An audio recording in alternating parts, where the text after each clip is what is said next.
Hello everyone. Welcome back to my course Aerospace Engineering, Basics of Aerodynamics. In this video we will talk about aircraft rotations, roll, pitch and yaw. Also, I will be thankful if you give me feedback about this course to make it better and more useful for you. Please write down your thoughts in the comments section or reach out to me via the email provided in my profile. Aircraft rotations. Since we live and operate in a three-dimensional world, it is essential to control the attitude or orientation of an aircraft in all three dimensions while it is flying. During flight, an aircraft is free to rotate about its center of gravity, which is the point representing the average location of the aircraft's mass. To describe and analyze these rotations in a clear and systematic way, a three-dimensional coordinate system is defined with its origin at the center of gravity. Each axis in this coordinate system is oriented so that it is perpendicular to the other two axes. Using this system, the orientation and motion of the aircraft can be described in terms of rotations about these principal axes. The yaw axis is defined as the axis that is perpendicular to the plane of the wings. Rotation about this axis results in a yawing motion, which is observed as the nose of the aircraft moving left or right relative to its original direction of travel. The pitch axis is perpendicular to the yaw axis and lies within the plane of the wings. Rotation about the pitch axis produces a pitching motion, where the nose of the aircraft moves upward or downward. The roll axis is perpendicular to both the yaw and pitch axis and lies along the length of the fuselage, pointing toward the nose of the aircraft. Rotation about this axis causes a rolling motion, which is seen as one wingtip moving up while the other moves down. During flight, aerodynamic forces are generated by the control surfaces of the aircraft as air flows over them. These forces act at specific locations known as the centers of pressure of the control surfaces. Because these centers of pressure are located some distance away from the aircraft's center of gravity, the forces create torques, also called moments, about the principal axis. These torques are what cause the aircraft to rotate about the yaw, pitch, or roll axis. The elevators generate a pitching moment, allowing control of nose-up and nose-down motion. The rudder generates a yawing moment, enabling side-to-side directional control. The ailerons generate a rolling moment, allowing the aircraft to roll from one side to the other. By varying the magnitude of the aerodynamic forces produced by these control surfaces, the pilot can control the size of the resulting moments and therefore the rotational motion of the aircraft. This capability allows the pilot to maneuver the aircraft through the air, or to trim it so that it maintains a steady and stable flight condition. The first aircraft to successfully demonstrate complete active control in all three axes was the Wright brothers' 1902 glider, which laid the foundation for modern aircraft control. Aircraft roll motion. In flight, an aircraft is free to rotate about its center of gravity, which is the point representing the average location of the aircraft's mass. To describe this motion in a clear and organized way, a three-dimensional coordinate system is defined with its origin at the center of gravity. Each axis of this coordinate system is perpendicular to the other two, allowing the motion of the aircraft to be separated into independent rotations. The orientation of the aircraft can then be described by how much it rotates about each of these principal axes. The roll axis lies along the longitudinal centerline of the aircraft. A roll motion occurs when the aircraft rotates about this axis, resulting in an up and down movement of the wings, with one wing rising while the other descends. This rolling motion is produced by the deflection of the ailerons. An aileron is a hinged control surface located at the trailing edge of each wing. The ailerons always operate in opposition to one another, meaning that when the aileron on the right wing deflects upward, the aileron on the left wing deflects downward. This opposite motion is essential for creating the difference in aerodynamic forces required to roll the aircraft. As explained when discussing the effects of airfoil shape, changing the angle of deflection at the rear of an airfoil changes the amount of lift the airfoil generates. When the trailing edge is deflected downward, the lift produced by that section of the wing increases in the upward direction. When the trailing edge is deflected upward, the lift generated by that section decreases. Because the ailerons move in opposite directions, the lift on one wing increases while the lift on the other wing decreases. These unequal lift forces act at distances from the center of gravity, creating a net twisting effect or rolling moment about the roll axis. As a result, the aircraft rotates about its center line.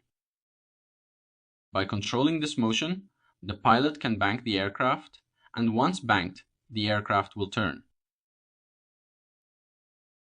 Although this explanation focuses on roll produced by aileron movement, there are other methods of generating a rolling motion. The Wright brothers used a technique known as wing warping. Their wings were connected with wires in such a way that the outer portions of each wing could be twisted relative to the inner sections. This twisting changed the local angle of attack along the wingspan, which altered the lift produced by different sections of the wing. The resulting unequal lift forces caused the aircraft to roll. Many modern airliners achieve roll control using spoilers. A spoiler is a flat plate that rises from the upper surface of the wing between the leading and trailing edges. When deployed, the spoiler changes the effective shape of the airfoil and disrupts the airflow over that portion of the wing, causing a reduction in lift. By decreasing lift on one wing while the other wing continues to produce normal lift, an unbalanced force is created that causes the aircraft to roll. Airliners often use spoilers because they can respond more quickly than ailerons and require less force to operate. However, spoilers always reduce the total lift produced by the aircraft, which represents an important trade-off in their use. You can distinguish whether an airliner is using spoilers or ailerons by observing where the moving surface is located. Movement at the trailing edge indicates an aileron, while movement between the leading and trailing edges indicates a spoiler. Now you can dazzle the person sitting next to you on the plane. Let's look at an animation showing the roll motion of an aircraft. This is the roll motion of an aircraft.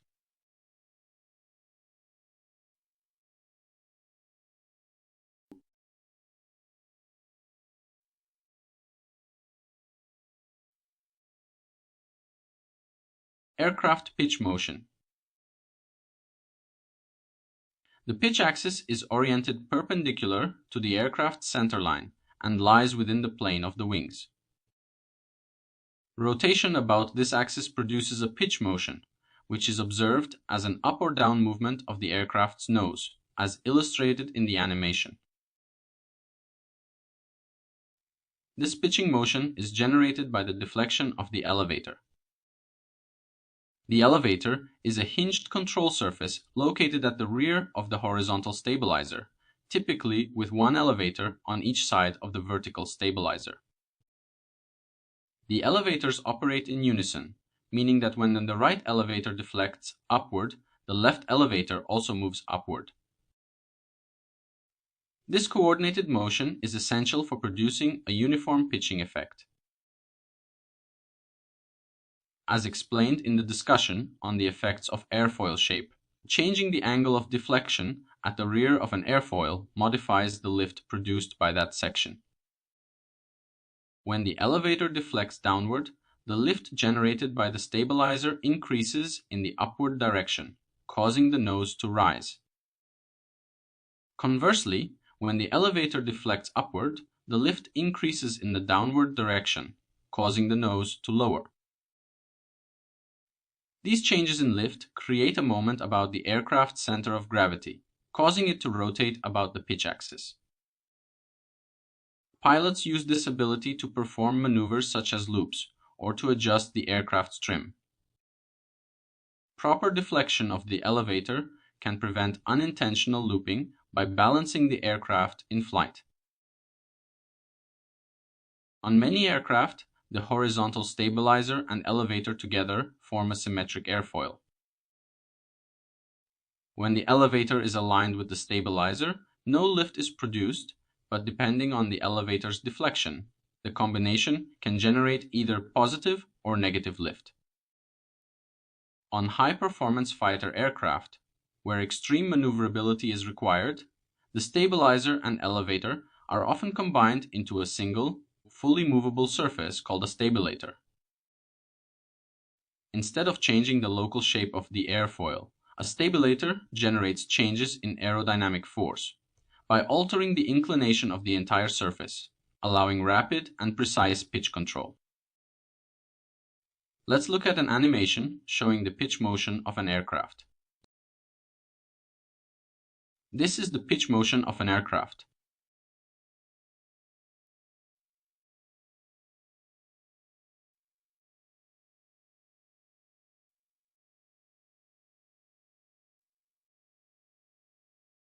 Aircraft yaw motion. The yaw axis is oriented perpendicular to the wings and lies along the plane of the aircraft's centerline. Rotation about this axis produces a yaw motion, which is observed as a side-to-side movement of the aircraft's nose, as illustrated in the animation. This yawing motion is generated by the deflection of the rudder. The rudder is a hinged control surface located at the rear of the vertical stabilizer. By changing the angle of the rudder, the pilot can produce aerodynamic side forces that cause the aircraft to rotate about its center of gravity. As described in the discussion on airfoil shape effects, altering the angle of deflection at the rear of an airfoil changes the lift it generates. For the vertical stabilizer and rudder, this lift manifests as a side force rather than vertical lift. When the rudder is deflected to the left, the resulting side force acts to the right, pushing the nose of the aircraft leftward. Conversely, when the rudder is deflected to the right, the side force acts to the left, turning the nose to the right. These side forces create a yawing moment about the center of gravity, allowing the pilot to control the aircraft's directional orientation and keep the nose aligned with the desired flight path. On all aircraft, the vertical stabilizer and rudder together form a symmetric airfoil. When the rudder is aligned with the stabilizer, no side force is generated, but deflecting the rudder in either direction produces a positive or negative side force. Some high-performance fighter aircraft are equipped with two vertical stabilizers and rudders.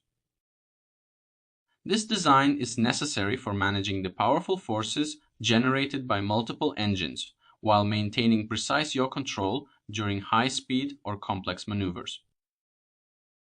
Let's look at an animation showing the yaw motion of an aircraft. This is the yaw motion of an aircraft.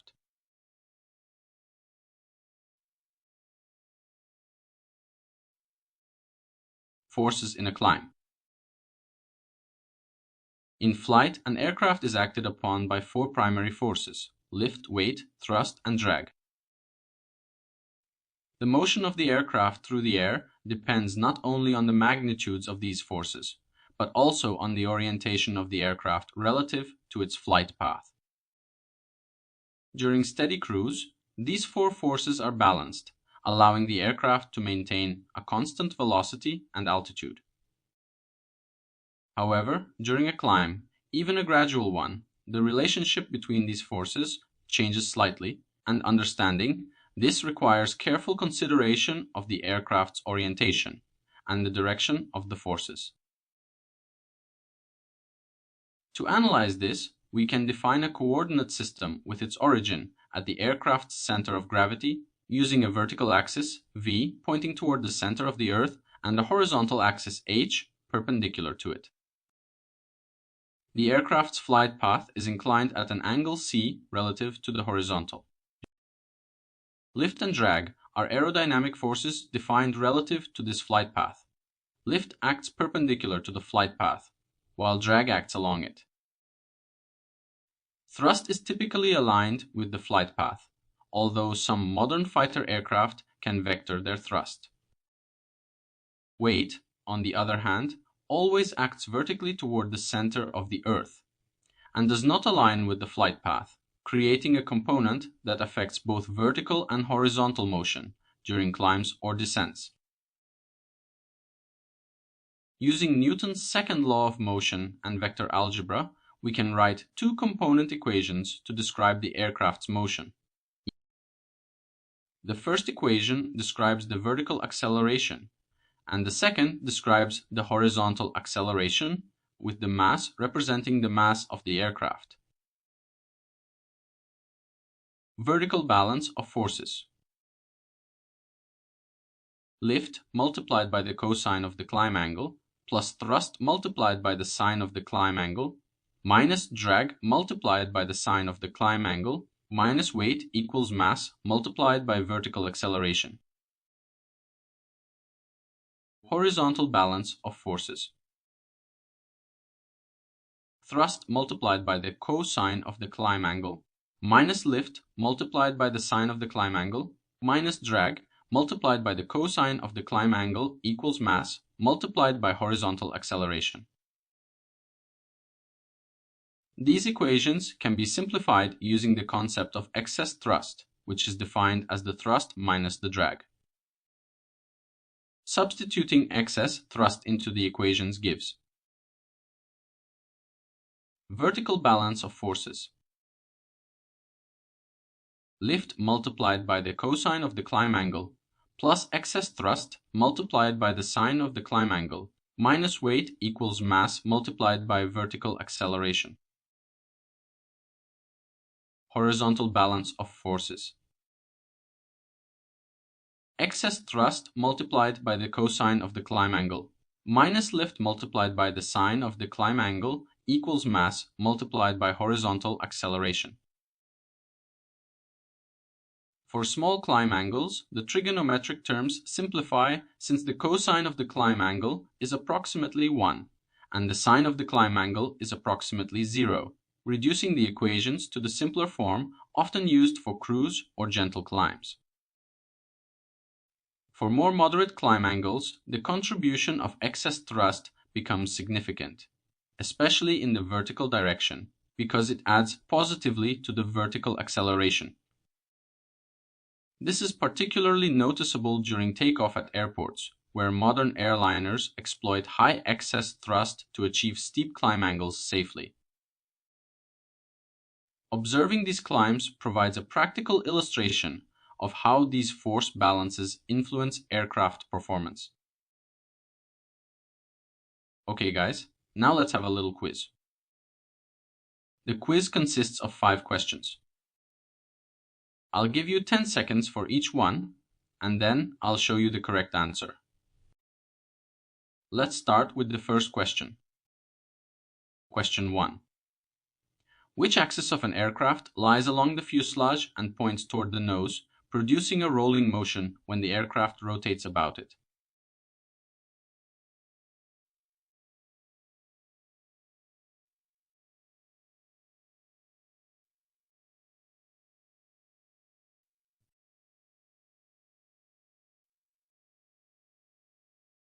The correct answer is roll axis.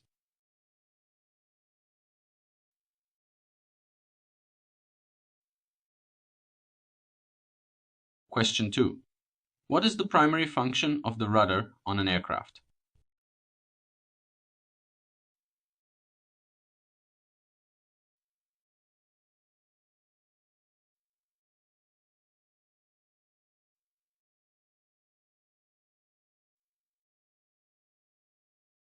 The correct answer is to control yawing motion.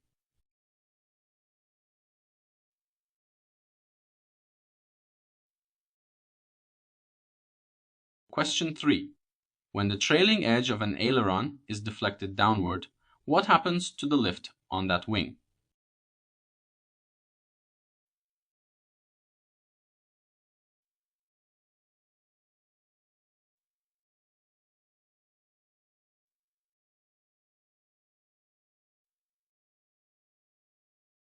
The correct answer is lift increases in the upward direction.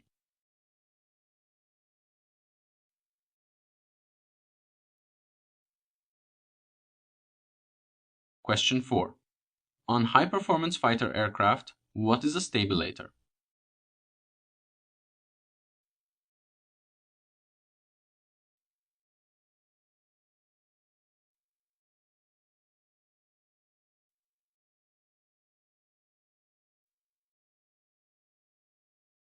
The correct answer is a single, fully movable surface combining stabilizer and elevator.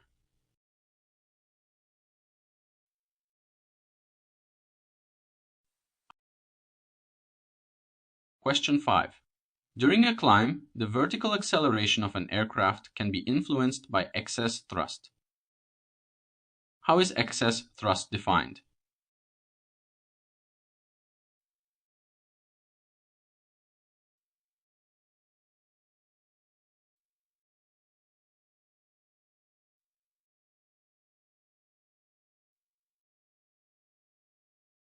The correct answer is thrust minus drag.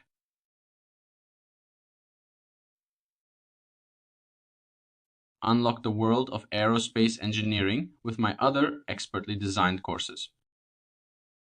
In Aerospace Engineering, Basics of Aviation Engines, you'll explore the different types of aerospace engines and how they perform, giving you a strong foundation in the propulsion systems that power modern aircraft. Then, take your knowledge to new heights with Aerospace Engineering, Aerodynamics and Structures, where you'll dive into the design and performance of aerospace structures and their aerodynamic behavior. Finally, expand your expertise with aerospace engineering, avionics, and aerospace systems, where you'll learn about the critical electronic systems that control and monitor modern aircraft, bridging the gap between engines, structures, and flight systems.